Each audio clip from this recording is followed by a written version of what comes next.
Assalamualaikum warahmatullahi wabarakatuh. Nama saya Fitri Novianti dari kelas 12 IPA 1. Saya ingin membahas tentang bab 2, yaitu hakikat perlindungan dan penegakan hukum. Hakikat perlindungan dan penegakan hukum merupakan faktor utama untuk mewujudkan keadilan dan perdamaian. Konsekuensi dari ditetapkan Indonesia sebagai negara hukum adalah bahwa dalam segala kehidupan, hukum berjalan dengan efektif. Maka dibentuklah sebagai keadilan sebagai sarana bagi masyarakat untuk mencari keadilan mendapatkan perlakuan yang sesuai di depan hukum. Apa sebenarnya perlindungan hukum itu? Menurut Tambiangga, perlindungan hukum dimaknai sebagai daya upaya yang dilakukan secara sadar oleh setiap orang maupun lembaga pemerintah dan swasta yang bertujuan mengusahakan keamanan, penguasaan, dan pemenuhan kesejahteraan hidup sesuai dengan hak-hak asasi yang ada. Yang kedua, pentingnya perlindungan dan penegakan hukum.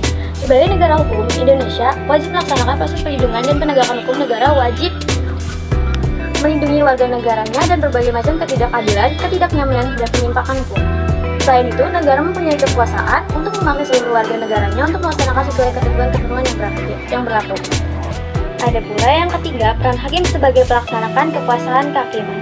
Di Indonesia, perwujudan kekuasaan kehakiman diatur sepenuhnya dalam Undang-Undang RI Nomor 48 Tahun 2009 tentang kekuasaan kehakiman yang merupakan penyempurnaan dari bidang Undang-Undang RI Nomor 4 Tahun 2004 tentang kekuasaan kehakiman. Berdasarkan undang-undang tersebut, kekuasaan kehakiman Indonesia dilakukan oleh Mahkamah Agung, Badan Peradilan yang berada di bawah Mahkamah Agung meliputi Badan Peradilan yang berada di lingkungan peradilan umum, peradilan agama, peradilan militer, peradilan tata usaha negara, serta oleh sebuah mahkamah.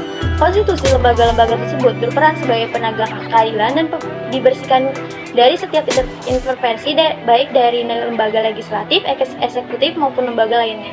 Kekuasaan kehakiman yang diselenggarakan oleh lembaga tersebut dilaksanakan oleh hakim. Yang keempat, peran advokat dalam penegakan hukum.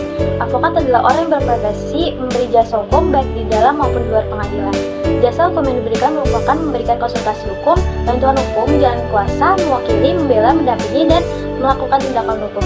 Melalui jasa hukum yang diberikan, advokat menjalankan tugas profesi demi tegaknya keadilan berdasarkan hukum untuk kepentingan masyarakat, mencari keadilan, termasuk usaha memberdayakan masyarakat dalam menyadari hak-hak fundamental mereka di depan hukum. Keberadaan advokat sebagai salah satu penegak hukum juga diatur oleh Undang-Undang RI Nomor 18 Tahun 2023 tentang advokat. Yang terakhir, peran Komisi Pemberantasan Korupsi atau KPK. Komisi Pemberantasan Korupsi disingkat KPK adalah sebuah komisi yang dibentuk pada tahun 2003 berdasarkan Undang-Undang RI Nomor 30